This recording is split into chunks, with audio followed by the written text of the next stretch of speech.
Hi YouTube, it's Kathy, and this is my weekly entertainment wrap-up from May 7th through 13th. This week I read one book, I watched one show, I watched one movie, and I listened to one book.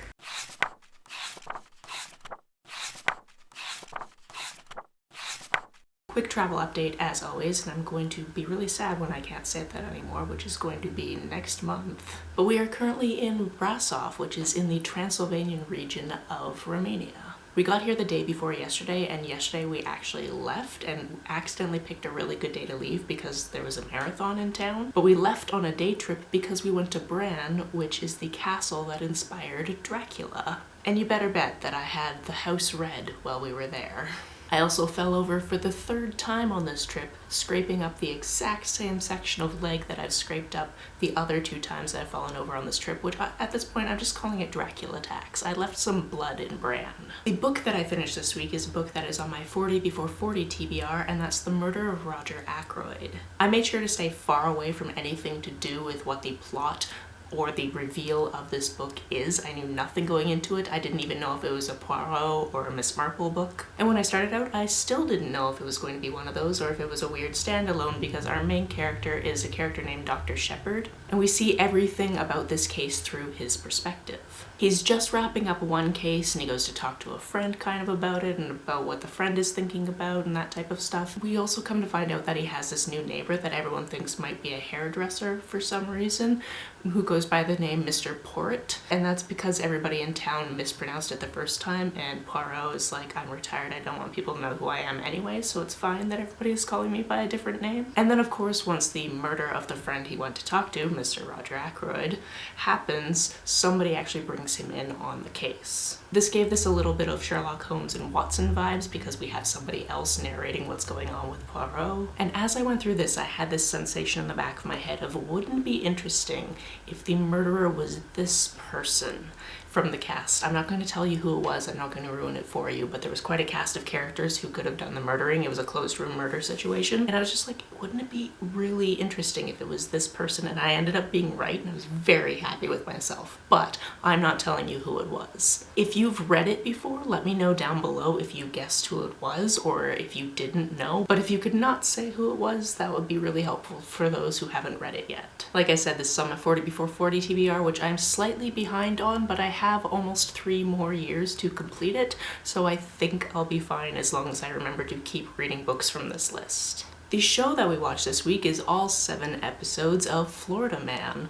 We didn't really know anything about this besides obviously there is somebody who has the title of Florida Man in it, and then of course the whole cultural thing of Florida Man, ridiculous news article title here. This one is about a guy named Mike. He used to be a cop, and then he found himself with a gambling addiction, and then found himself working for a mobster of sorts to pay off said gambling addiction. In the very first episode, we also find out that he is sleeping with his boss's girlfriend, and she goes missing at some point, and he's tasked with finding her and bringing her back so he can reduce a lot of the money that he owes to this mobster. He has an idea of where she might have gone, but obviously bringing her back, is that going to mean that she is going to be hurt by that? He doesn't know. This all takes place in New Jersey. He thinks she might be in Florida, and that's because that's where he's from, so he actually ends up going to Florida where his family is, where there's some very complicated family dynamics, and it goes from there. Like I said, this is only 7 episodes, but it was really good, and it was really fun to see how some of these ridiculous situations played out. There are so many different threads to follow, and there are certain characters that didn't meet up until the end, which I always enjoy that. So if you're looking to start something that doesn't have a lot of episodes and that you can get through fairly quickly,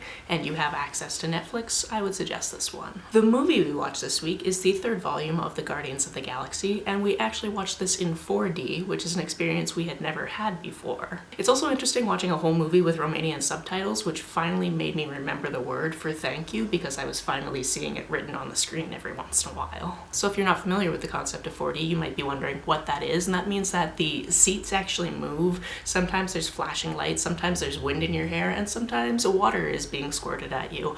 I didn't think there was going to be a whole lot of water in this one just because we're in space most of the time, but no, that happened occasionally. You do have the option to turn the water off, but everything else goes, so the seats move. There were a lot of spaceship crashes and that type of thing, so we spent a lot of time doing this, and I'm just glad that none of our backs went out or anything like that. I was fine, although it got to be a bit much at points, but it was fairly well timed for what was going on, so that aspect of it I thought was really cool. Now that I've talked to you about the 4D aspect, I should probably talk about the movie.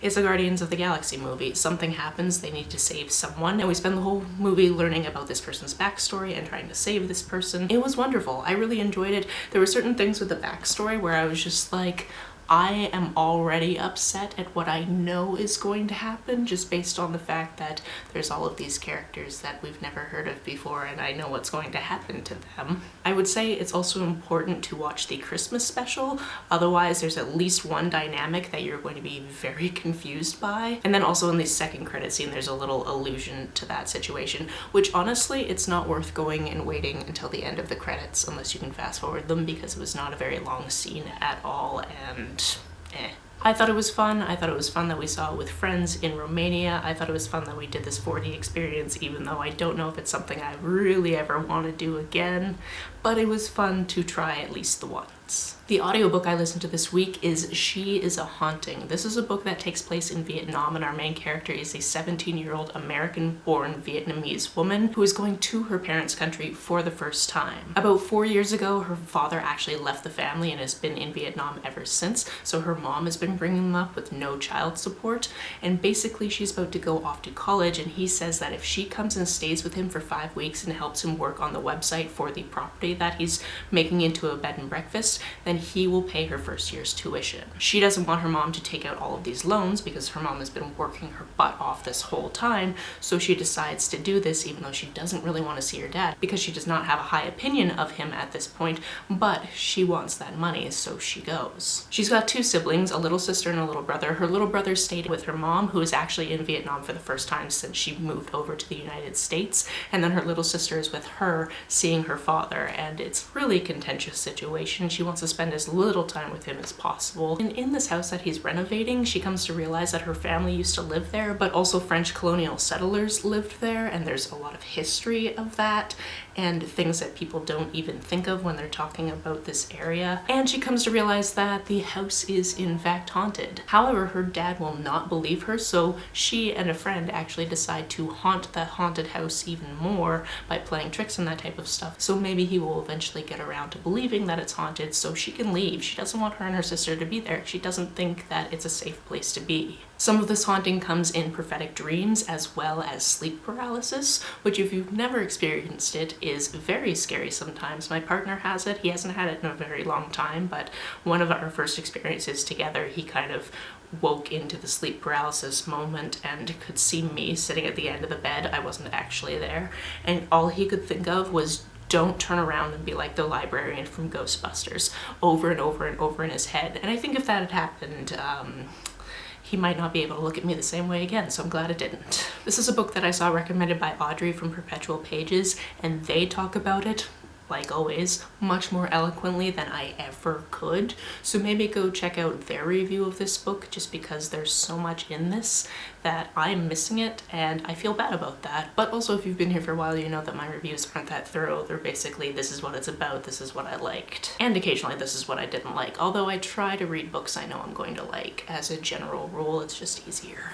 That's it for this week. If you've read, watched, or listened to any of these, let me know about it down in the comments below. On the way down to the comments, if you hit that subscribe button, that would be very nice of you. If you don't feel like leaving a comment but want to make sure that I know you were here, just leave me an emoji or a smiley face if you happen to be on your keyboard. Some people have asked if there's a way to financially support this channel, so I set up a Ko-fi account, which is a digital tipping service. The link for that, as always, is down below.